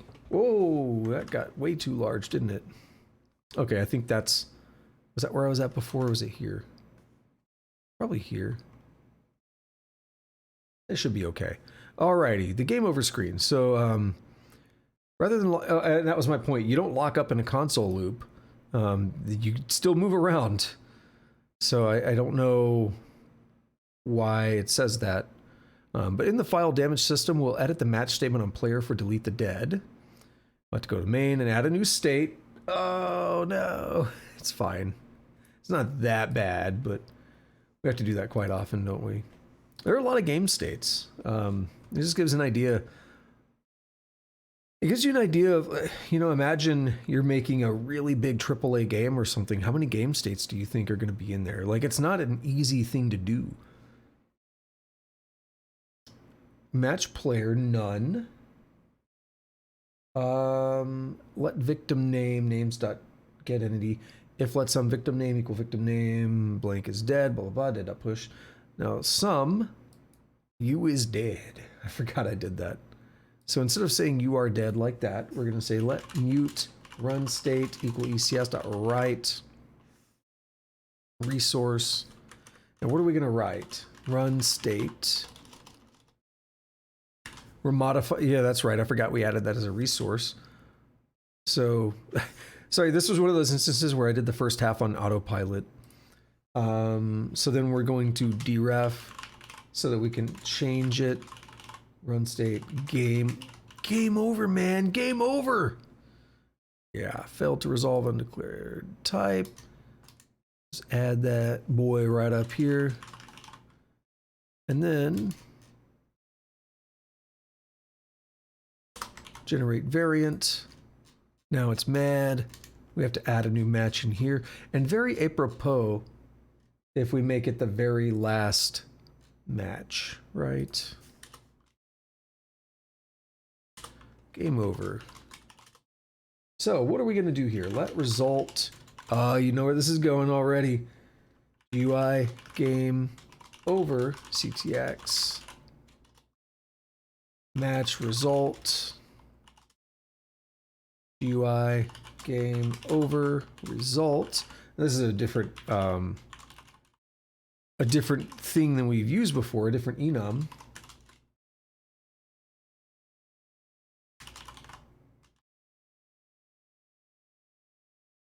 So we're going to have two options. We're either going to be able to make no selection, meaning we're sitting there waiting, or we like press something and we quit back to the main menu. Self.game over cleanup, and this is a thing I commented on earlier.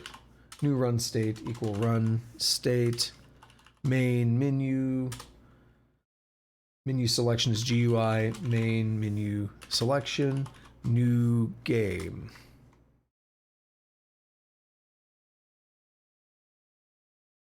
Alrighty. So we got a couple things being angry. First, generate the function. Second, generate. No, we can't do that. All right. Well, we'll just manually. So we're going to have to go into GUI, and right before that, say pub enum.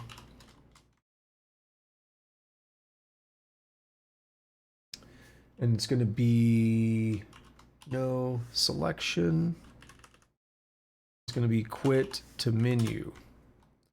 And for this pub enum, we need to derive partial EQ, copy, and clone. And I'm going to get rid of this weird pub crate. I need to look into that. I don't know why that is a thing, but I haven't really found a need for that ever. I'll probably look into that. All right, so we get the enum. Now we need to make game over, which is actually a fairly short one. So CTX. I hate doing these though. Print color. It's going to be 15. Oh no, print color centered. 15. RGB named RLTK yellow. RGB named RLTK black. And then I'm going to leave the text alone. We're going to do these other two, 17 and 18. And this is going to be white. And this one's also going to be white. They're all going to have a black background. We're going to get another one. This is going to be on 20. It's going to be magenta and black. All right, now a lot of text. Your journey has ended. One day. That just makes me sad typing because I'm like, no, we're almost done. Tell you all about, one day we'll tell you all about how you did, like stats or whatever. That day, sadly, is not in this chapter. There's 2 dots there. We're going to put both. Press any key to return to the menu. Alrighty, and we get the auto format there. Match ctx.key. If they don't press anything, we game over result, no selection. Otherwise, some, we don't care what they pressed. Game over result, quit to menu. And that's what drives us back in main. And then we need game over cleanup as well. So we'll impl that in here. We'll just have it generate. And all that should be fine. We're not returning anything. This takes, oh, it's going to be mutable though, because we're actually going to be deleting a bunch of data. So I basically delete everything. Delete everything. But it's still going to be a bit of a longer function. So we're going to say let mute to delete. It's going to be a new vec. We're going to populate with things that we want to delete. So for E in basically all entities, to delete dot push E. For del into delete dot iter, self.ecs dot delete entity. I still have to ask the question why we do this for each, why we call delete entity rather than batch delete entities. There may be a reason for it, but I did that as an example the other day and it's just fine. This is one of those questions of like the tutorial gods have stated such, so we're going to do this, but the example is basically self.ecs.delete entities. And we'll just say dot unwrap just for brevity, and then say and to ampersand to delete, and that satisfies it because we've converted that into a slice of entity, which is what we see that we want here. So I don't know. Like I said, tutorial gods have demanded the for loop, so we're going to give it a for loop. Okay, just showing you another way you could do things. Yeah. It literally, one more thing to look at, self.ecs.delete entities. Let's read the difference. For entity, singular, deletes an entity and its components. Entities, plural, deletes the specified entities and their components. And they both return wrong generation on the fail, on the error case of the result. So I'm not 100% sure why we do that the way with the for loop. Build a new map and place the player. Why are we building a map in the game over? Or is that actually what we do down here? Oh, I guess we do, yeah. I guess we do when we initially set the game up. Okay. That's fine. So we're going to say let world map. I'm going to be stubborn. I'm not going to do this here. I'm going to do this because it's me. Let mute world map. Resource. Self.ecs.write. Resource. We're going to get the map out of it. World map. Resource.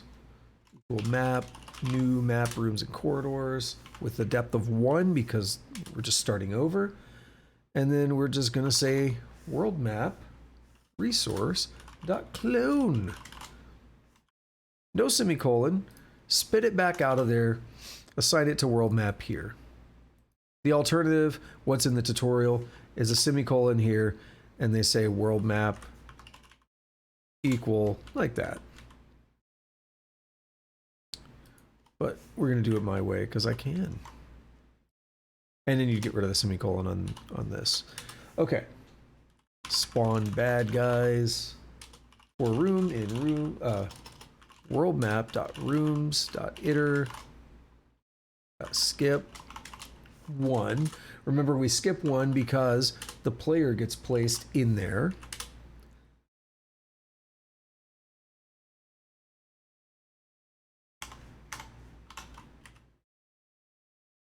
Okay, oh, that's good. So now we're going to place the player in the end, update resources. So I feel like we've done all of this before in the code where we go down.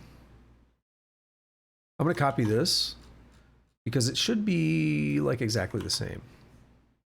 I'm going to double check. I'm going to go line by line. So we're going to get player X and Y from worldmap.room0.center. Well, that's how we're going to set it. We're going to get the center of the first room, and then we're going to get the player entity. I'm going to move it to line up with theirs. So we're going to get the player entity. Oh no, there's some extra stuff going on here. We're generating a new player. Okay, so see, this is why we go line by line. So player entity now is equal to spawner and its player and mute self.ecs, player X and Y. And then next we're going to get player position, which is the ECS right resource point. Then we're going to say star player position is the point new with player X and Y. Get position components. And then let mute, so this is a slight difference. Let mute player entity writer self.ecs.write resource entity. And I think we're going to use that pretty soon.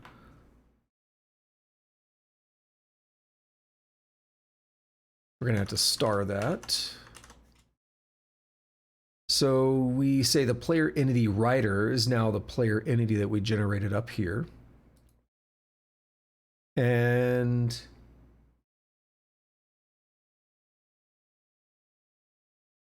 let player position comp equal position components dot get mute player entity without the deref because we already, okay. If let some player position comp equal player position comp, we get the X and Y out of it. Or no, we set the X and Y. Yeah, so we just set the X and Y to the things that we originally got from the center of the first room. Okay, there's a lot of re-referencing that. But it makes sense, it's fine. And then we mark the player's view shed as dirty. So I think we're gonna get rid of that as well. So let me view shed components equal self.ecs.write storage view shed. And then let view shed vs equal view shed components dot get mute. So we get the view shed associated with the player entry. And then if let some vs equal vs dot dirty equal true. One thing I'm curious about,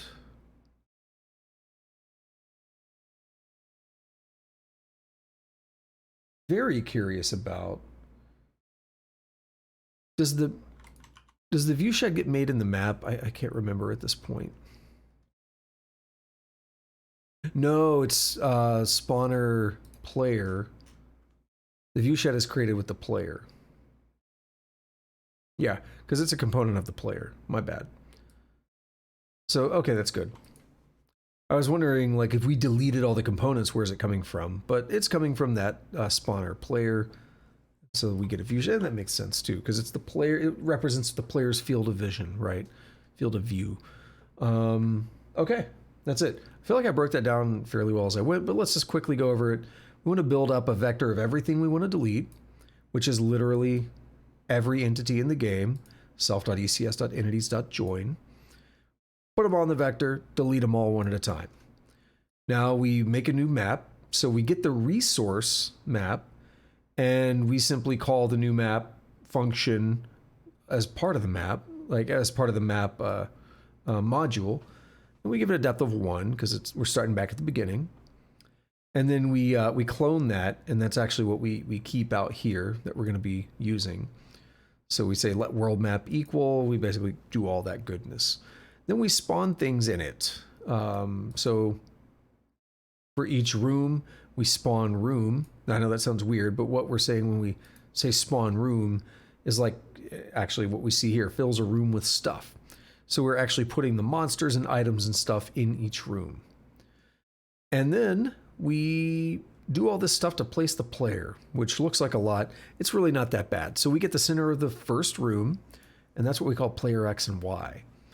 So then we spawn the player at that player X and Y and get the entity back from it. That's our player entity. So then we have a resource in the game, which is the player position. So we get the right access to that resource. And we actually set that player position resource to be a new point at that center of the world map, room 0, the first room of the world map, right, where we're spawning the player. We get all the position components, and we get the resource that we use to represent the player. That's player entity writer. So with that resource, we now set that to be the player entity that we generated, that we spawned, up here. And then we get the position component associated with the player.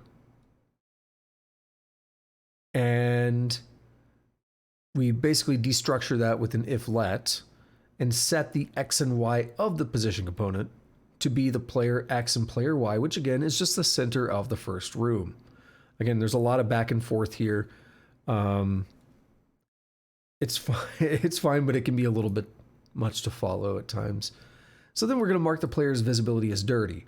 So we get the view shed component, or rather we get write storage, which is writable access to all view shed components. But what we actually care about is on this line, we get the view shed component associated with the player entity, specifically a mutable reference to it. And then we do an if let to destructure it, and we set view shed to dirty. And what that means again is the game is ticking every single frame and having to check, do we need to recompute the view shed? Because we could recompute the view shed, which is your field of vision, every single frame, but many frames, you're not going to be recomputing the view shed. In fact, most of the time you're not. Most of the time you're idling, or in fact, most of the time you're idling. Like just 100%. Most of the time you're playing the game, you're not doing anything. In a weird way, that's true though. When you consider, even if you're running 30 FPS, if you open up your inventory and then you spend 5 seconds like, oh, what item do I want to use? Those 5 seconds, you're literally doing nothing. So we don't need to be recomputing for those 5 seconds. The only time we want to recompute is when we say it's dirty, which is only when we move. So that's the idea there. And then in the system that works with the view sheds, it says, oh, that thing's dirty, let's recompute it. Only in that case though. So yeah, that's fun stuff. Alrighty. So that's just about everything. So let's go ahead and click over here real quick. So it says this should look familiar from our serialization work when loading the game. It's very similar, but it generates a new player. If you Krog a run now and die, you'll get a message informing you that the game is done and sending you back to the main menu, or to the menu. Or, well, main menu. Same thing, right? It is the main menu. Let's try it. Let's hope I didn't break anything. And now that I know I can do this, I'm going to expand this bad boy on my monitor so I can see it better. Begin new game. Oh, I should have loaded. It doesn't matter. We're going to die anyway. Oh, move that cursor out of there. Oh, you know what's interesting? Look how small. Okay, hang on. Look how small the cursor is, right? If I shrink back to like the normal size that the game was running at, look how much larger it is on the stream. I don't think that's, I think it's more like this. See how large the cursor is? Taking up like more than a tile. It's not like that on my end. Okay. And see, now the cursor is like tiny. All right, that's just because there's some weird scaling. To just quickly explain it, I have locked this capture to a certain size, and everything scales to that size. So no matter how I shrink and manipulate this window, you see the same size. So it expands or shrinks or whatever. But on my end, the game when it launches is like this tiny, tiny console, and I think it's 50 by 80, right? Which is very tiny on a 1440p monitor. Um, so 27-inch 1440p, like you can figure out like how tiny that is. So that's why I've always had trouble seeing the game. I didn't realize I could literally just drag the window over, like just drag the window to expand it. We're gonna find a monster real quick. What I'd rather do is like launch it at that size, and there may be a way to do that. We'll actually take a look at it in a minute. All right, we'll wait and wait and wait. Your journey has ended. One day we'll tell you all about how you did. That day, sadly, is not in this chapter. Press any key to return to the menu. Boom. That's very sad. Your journey has ended.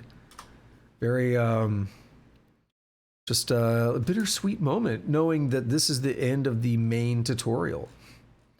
But we're not quite done yet. I want to take a look at the simple 80 by 50. Can I do, like, size with dimensions?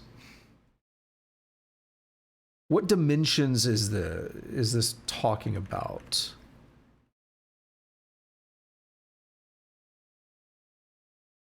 Meaning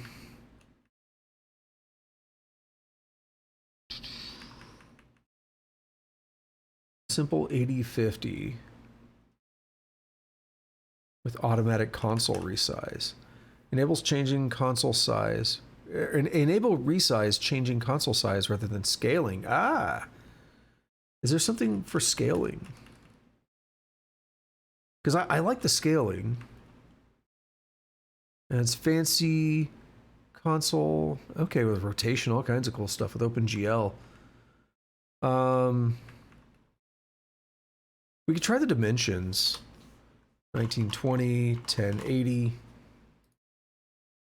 Because I think it's still, the terminal might still be 80/50, but I'm setting a resize perhaps, right? I'm scaling it to 1920. Oh no, that's not it. Oh no, it's off the screen. That's not a 1080. That's not even close to a 1080. We scaled the 1080 up to some ridiculous 1280. Oh, I know, it's not going to the next parameter. I don't know why I was thinking tab was going to give me the next parameter. 1280 by 720. It's still going to be like way larger. It's doing some weird scaling. Yeah. That's literally as much as is showing up on my monitor. That's where it goes white, that's off my monitor. Incredible. Okay. That's not what I want. Let's take another quick scan through here. With fancy console, with font, FPS cap, full screen, platform specific resource path, simple 8.8.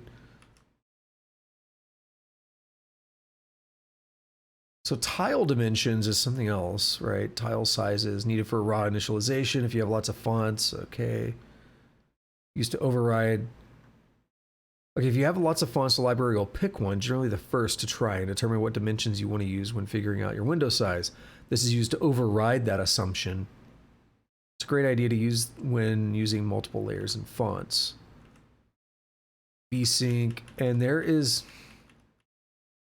seemingly no way to do what I want to do here.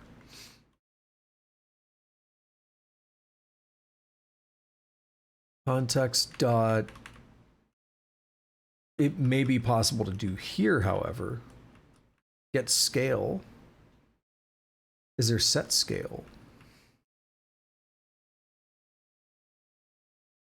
Or can I get a mutable reference to that scale or something? Set scale.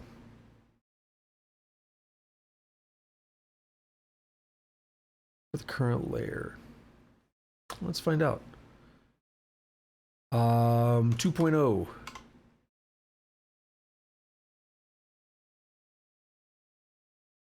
Should the center be 4025? Maybe. Let's see what pops up on my screen. No, that's not great, is it? That's not it. So if I go to 4, the text is getting larger, but the window is not. Yeah, that's not good. Literally just trying to figure out something that I've never messed with. Which, you know, it's okay. This is how you do stuff sometimes when you're programming, right? You literally mess around with what you have available and see what happens. Screen burn set.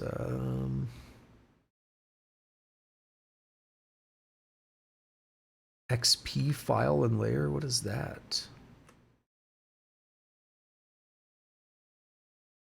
A Rex Paint XP file. I think we're going to be dealing with those later. I think I saw them when I was skimming through some stuff. Okay, there's width.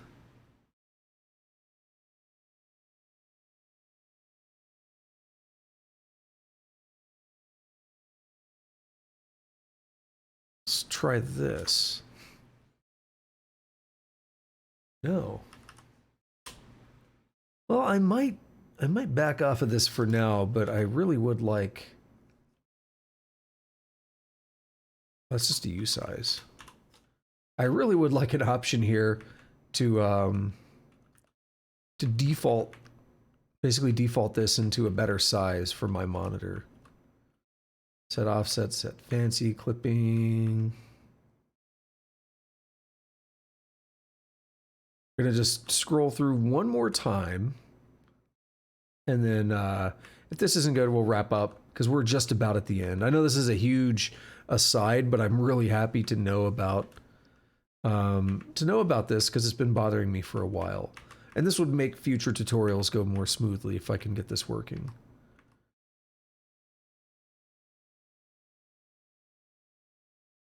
I don't know about, we'll check the original height pixels and stuff, but I don't know if that's going to be useful.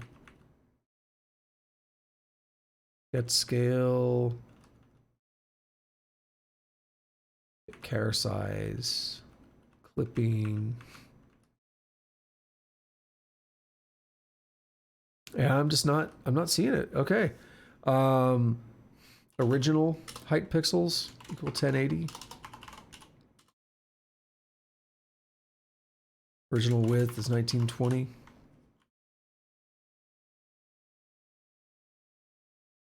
Nope, no good.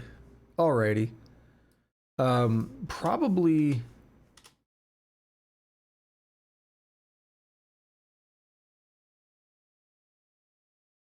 This active console is probably where it's at.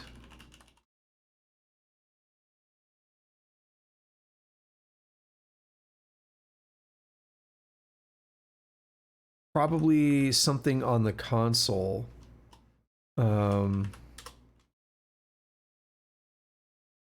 Maybe. No, I don't know. I'll look into it more off stream, but I'd like to get something figured out there. Okay. So oh yeah, we are done actually. I forgot. So if your cargo run and die, you'll get this message. Your journey has ended. One day we'll tell you all about how you did. That day, sadly, is not in this chapter. Press any key to return to the menu. Did my colors turn out right? Let's die again real quick. Let's confirm.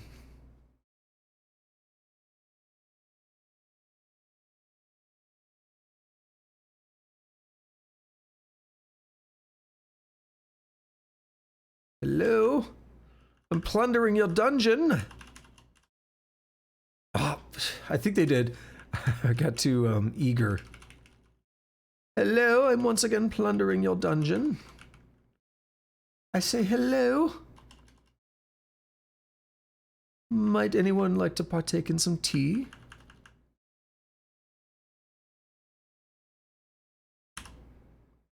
Yeah. Drew the little box over it. There's a bit of weirdness in the order in which it appears. I'd like to test this in the WebAssembly and make sure that theirs also looks that way. It's not clearing the map, basically. You know what I think is the culprit? So here we say, if you're in the main menu, do nothing, otherwise draw the map. We probably also would want to say, and let's make sure I didn't miss something, but we probably also want to say, if you're in like the game over, you don't want to draw anything else either.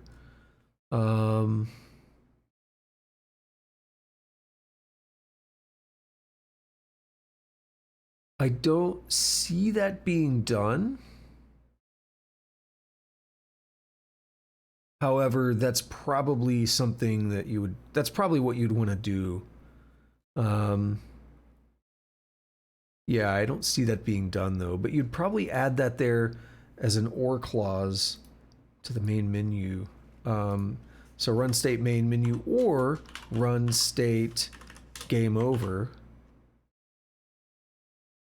Cargo run. Now, there is something nice about the part of the map remaining in the background, but pieces are like bleeding through. And again, I need to check theirs in WebAssembly and see if maybe I have a glitch in the render order that I can fix, or if that's also how theirs behaves. Yeah, so this is kind of nice. Like, it'd be okay if there weren't bits and pieces of the map like bleeding through like in the middle of the text and all that, but this is better than that, right? But it'd be cool if you could still see the map in the background or something. We might do something like that eventually. Whoops. Alrighty. So we're gonna take a look at their WebAssembly one real quick and see if it gives the same result. Come on, where are we at? We need a master. Wow. This dungeon is being too generous. I come seeking death.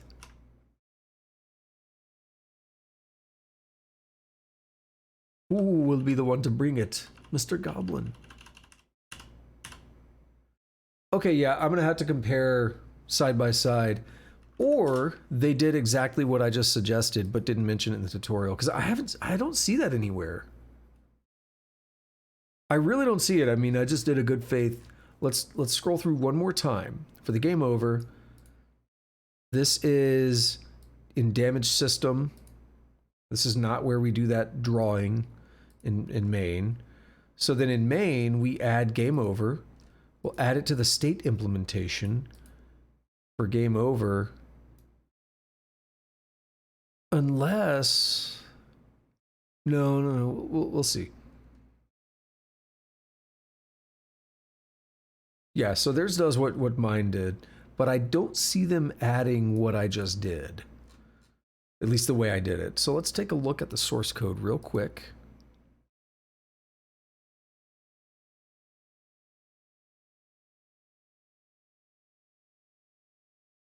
All right, so match. Okay, they did both here. I did an or, but it's the same thing. So this is basically what I did. Again, they put an or I mean, I put an or between both of them to do it on one match arm. But it is functionally identical unless we then add further logic to both of these and forcing us to split them apart. So then down here is where the actual game over is at, which we see right here. So yeah, I don't see it mentioned in the tutorial, but we figured it out. It's not hard to figure out, but just something to note, something to comment on. Alrighty. That's it for the first section of the tutorial. It sticks relatively closely to the Python tutorial and takes you from Hello Rust to a moderately fun roguelike. I hope you've enjoyed it. Stay tuned. I hope to add a section 2 soon. Well, spoiler alert, you did. And a 3 and a 4. So we're going to have a lot of fun with this. So this actually marks the end, of today's video. Ran a little long. I mean, I've gone way longer than this, but what I mean is I got a little sidetracked on a couple things, especially there near the end, but it was fun. It was worth taking a quick little detours, I think. Always nice to explore different options just look at the different functions and fields that are attached to like the RLTK builder thing, and you know, whatever, right? Like I said, I'll probably mess with that a little bit more, try to find out how to make it build a bigger window, but still keep the same console size, because oh man, I'm struggling with that 80 by 50 is a little bit tiny on my monitor, and I cannot read anything. What I often find myself doing is literally looking over to OBS where it's more stretched out. So that'd be nice to get that fixed. Fixed, it's a relative term. So it was fun to kind of look into it though and see some of the different stuff that we could do with the data there. As I said though, that puts us to the end of this, which means next is stretch goals. And we'll you know, kind of leave it here for next time. We'll reread this at the start of next time. But for now, I've been enjoying writing this tutorial, and people are using it. Thank you. So I decided to keep adding content. Section 2 is more of a smorgasbord of content than a structured tutorial. I'll keep adding content as we try to build a great roguelike as a community. Feel free to contact me. I'm Herberticus on Twitter. If you have any questions, ideas for improvements, or things you'd like me to add. Also, sorry about all the Patreon spam. Hopefully someone will find this sufficiently useful to feel like throwing a coffee or two my way. Yeah, if you like this tutorial is not me. I've never tried to claim it was. I made a big deal about it when we first started, but I don't comment on it every time. But definitely, if you like this particular tutorial, Herberticus on Twitter or the Patreon, you got the URL here, bfknightly.bracketproductions.com/chapter15.html or chapter_15, whatever. Google roguelike tutorial in Rust, you'll find it pretty quickly. Feel free to support them. I'm not trying to draw attention away from what they've done per se. I'm trying to learn some stuff myself too. And I thought, you know, if I'm going to be doing it, I might as well make videos out of it because it might help somebody else too. So again, I never want to try to claim credit. So what we're going to look through here is a quick skim of the stretch goals. Nice wall to bit sets. Really big scroll bar. That's it. It's like one block of code basically.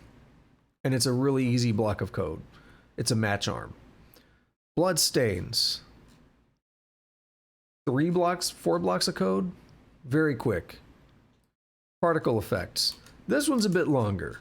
So I'm thinking we might get through at least those 3 next time. And then, I don't know about the hunger clock. This is the most code, I think. The hunger clock is going to be the most code out of all of them so far.